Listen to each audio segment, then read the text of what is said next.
వివాదాలకు దూరంగా ఉండి సింగర్ సునీత అనుకోని రీతిలో ఒక వివాదంలో సిక్కుకున్నారు. బోల్డ్గా మాట్లాడేసే యాంకర్ ఉదయ్ భానును ఆమె అవమానించినట్లుగా నడుస్తున్న రచ్చ మరో మలుపు తీసుకుంది. చూసేందుకు సుకుమారంగా కనిపించే సునీత ఎంత ధైర్యవంతురాలో ఆమెను వ్యక్తిగతంగా తెలిసిన వారందరికీ తెలుసు. నిండైన ఆత్మవిశ్వాసంతో పాటు మొహమాటం లేకుండా మాట్లాడేయటం, సూటిగా ఉన్నది ఉన్నట్లు చెప్పేయడంతో పాటు ముసుగులో గుద్దులాటలు ఆమెకు చాలా దూరం.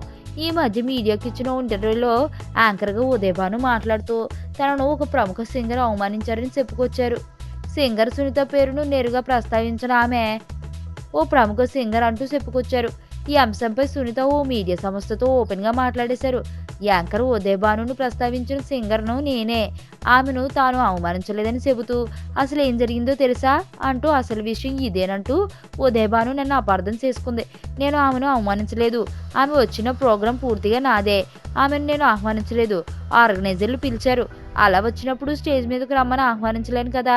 ఇక ఆమె స్టేజ్ మీదకి వచ్చినప్పుడు సాడ్ మ్యూజిక్ ప్లే చేస్తున్నట్టు చెప్పారు. కానీ ఆ విషయం నాకు గుర్తులేదు. నిజానికి ఆ షో తర్వాత తను ఎక్కడైనా కనిపిస్తే నేనే వెళ్ళి పలకరించేదాన్ని. కానీ ఆమె మాత్రం పలకరించేది కాదు. ఆమె ఎందుకలా ఉండేదో అర్థమయ్యేది కాదు. ఆమె ఇంటర్వ్యూతో తనకు నా మీద కోపానికి కారణం ఏంటో తెలిసిపోయింది. ఆయన చిన్న విషయాన్ని మనసులో పెట్టుకుంది అని అసలు విషయాన్ని వివరంగా చెప్పుకొచ్చింది. నిజానికి ఒక సెలబ్రిటీ మరో సెలబ్రిటీతో గ్యాప్ విషయంలో ఎంత ధైర్యంగా మాట్లాడడం సునీతకు మాత్రమే సాధ్యమవుతుందేమో.